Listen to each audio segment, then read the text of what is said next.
మెదక్ జిల్లా రామయ్యంపేట మండలం ప్రగతి దర్బార గ్రామంలో ధాన్యం కొనుగోలు చేయాలని డిమాండ్ చేస్తూ రైతులు ధర్నా రాస్తారోకో చేశారు. రామయ్యంపేట గజ్వెల్ రహదారిపై బైఠాయించిన రైతులు 2 నెలలుగా కొనుగోలు కేంద్రం వద్ద ఇబ్బందులు పడుతున్నామని రైతులు ఆవేదన వ్యక్తం చేశారు.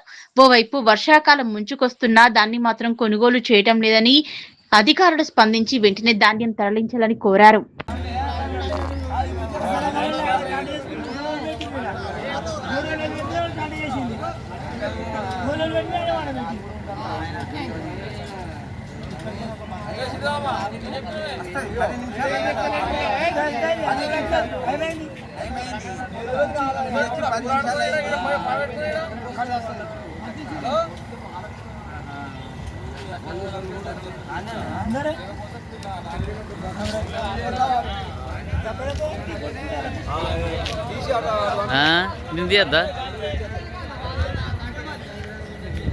నింది అద్దా